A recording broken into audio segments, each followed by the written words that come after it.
게다가 검찰이 오늘 김건희 여사의 도이치모터스 주가 조작 의혹에 대한 재수사를 결정하지 않았습니까? 그렇습니다. 서울중앙지방검찰청이 지난해 10월에 김 여사의 도이치모터스 주가 조작 의혹에 대해서 전부 무혐의 처분을 한 바가 있습니다. 네. 이 무혐의 처분에 대해서 고발인이 항고를 제기했고 이 항고 담당 부서인 서울고검이 그동안 사건을 심의해 오다 오늘 전격적으로 재기수사 결정을 내렸습니다.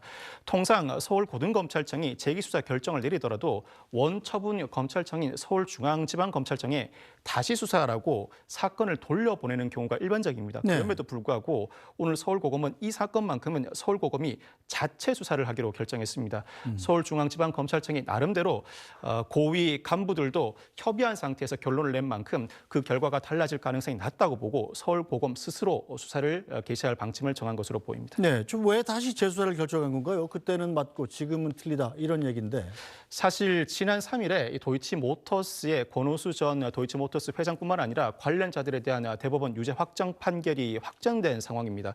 서울고검은 대법원 판결이 확정된 만큼 관련자들에 대한 추가 조사 필요성이 있다고 밝힌 바가 있습니다. 특히나 이 확정 판결 과정에서 김 여사와 유사한 지위에 있다, 즉 전주로 불리는 손모 씨도 유죄 확정 판결을 받은 바가 있습니다. 물론 방조죄로 유죄 확정 판결을 받았는데 비슷한 지위에 있다고 평가된 만큼 김 여사에 대한 추가 조사가 불가피하다는 판단을 한 것으로 보입니다. 어쨌든 재수사를 결정한 건 이 결론을 뒤집을 만한 결정적인 증거가 나왔다 이런 뜻으로도 해석할 수 있지 않습니까? 기존의 수사 기록을 통해서 새롭게 증거가 현출되었다고 보기는 어렵고 네. 수사를 진행하는 과정에서 새로운 증거를 수집하겠다는 의도로 읽힙니다. 사실 김 여사와 이 손 씨는 일부 지위의 다른 점도 존재합니다.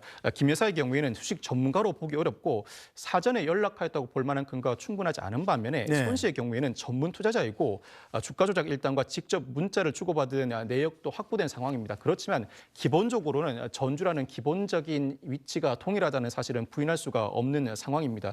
특히 김 여사의 경우에는 2010년 1월 12일경에 김 여사가 직접 주문한 거래 중 60%가량이 시세 조종성 거래였었고 도이치모터스의 1차, 2차 작전 모두에 참여한 계좌주는 김 여사가 유일합니다.